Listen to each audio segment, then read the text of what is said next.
आपल्यालाच आपल्या मराठी भाषेची लाज वाटते का? असा हा प्रश्न किंवा पृथ्वीवरील पहिली अशी जमात जिला आपल्याच आईची लाज वाटते.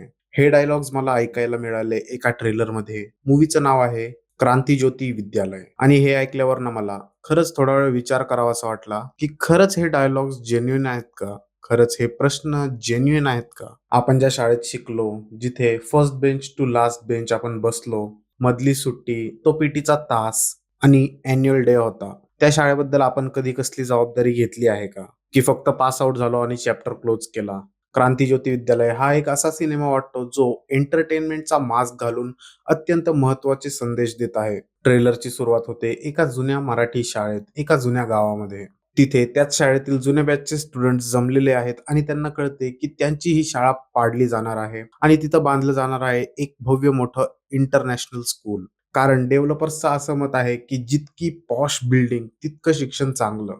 इमारत जेवढी पॉश तेवढं शिक्षण चांगलं असा समज झालाय. आता या सर्व लोकांचं एकच गोल असतं की आपली शाळा काही करून वाचवायची आम्ही आमची मराठी शाळा पारू देणार नाही. आणि त्यासाठी हे लोक काय करतात तेच आपल्याला या चित्रपटामध्ये पाहायला मिळणार आहे.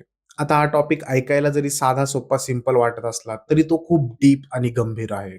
कारण ही गोष्ट फक्त मराठी शाळेला पाडण्याबाबत नाही तर कुठे ना कुठे मराठी भाषेला माग पाडण्याबाबत आहे. मराठी शाळांना इग्नोर करून मॉडर्नायझेशनच्या नावाखाली इंग्लिश मीडियम शाळांकडे वाढत चाललेला आजकालच्या लोकांचा हा कल कुठं जाऊन थांबेल याचा कधी विचार केलाय का? आता इंटरनॅशनल स्कूल्स आले तर प्रायमरी लँग्वेज म्हणजेच मुख्य भाषा इंग्लिश, जिथे इतर सगळे विषय इंग्रजीतच असणार आणि मराठी भाषा ही केवळ एक सब्जेक्ट म्हणून शिकवली जाणार. आता महाराष्ट्रासारख्या राज्यामध्ये जिथे मराठी ही मातृभाषा आहे, तिथं ही भाषा फक्त केवळ एक सब्जेक्ट आणि सेकंडरी लँग्वेज म्हणून शिकवली जाईल, हे कितपत योग्य वाटतंय? आणि म्हणूनच आपल्याला आपल्या मराठी भाषेची लाज वाटते हा इतका शार्प डायलॉग या ट्रेलरमध्ये आहे. कदाचित याच कारणामुळे writer and director Hemant Dhome यांनी हा डायलॉग खूप विचार करून लिहिलेला असावा. या डायलॉग्स व्यतिरिक्त कारखाना आणि छापखाना यामध्ये फरक असतो. तुम्ही जो बांधणार आहे तो छापखाना आहे आणि हा जो इथं उभा आहे तो कारखाना आहे. हा एकदम हिट करणारा डायलॉग आपल्याला या ट्रेलरमध्ये ऐकायला मिळतो, ज्याचा अर्थ खूप डीप आहे.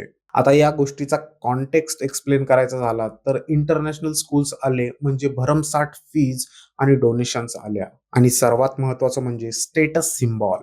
आणि त्यांच्या कंपॅरिझन मध्ये मराठी शाळांबद्दल बोलायचं झालं तर ते लोक स्वतःच समजू शकतात ज्यांनी मराठी शाळेमध्ये शिक्षण घेतलेलं आहे. मी देखील त्यातलाच एक आहे. आता कास्ट बद्दल बोलायचं झालं तर सचिन खेडेकर प्रिन्सिपल म्हणून एकदम सॉलिड वाटताय. सोबत अमेय वाघ, सिद्धार्थ चांदेकर, प्राजक्ता कोळी आणि अजून काही झकास परफॉर्मन्सेस आपल्याला पाहायला मिळतील. ओव्हरऑल ट्रेलर पाहून कास्ट बद्दल तरी मला कसलीही कंप्लेंट वाटत नाहीये. आता प्रश्न हा पडत असेल की ट्रेलर मध्ये सगळा प्लॉट सांगितलेला आहे तर मूवी पाहायचं तरी कशाला? तर याचं उत्तर आहे अनुभव. याचं स्टोरी, रायटिंग, डायलॉग्स, कॉमेडी आणि सगळ्यात महत्वाचं म्हणजे नॉस्टॅल्जिया.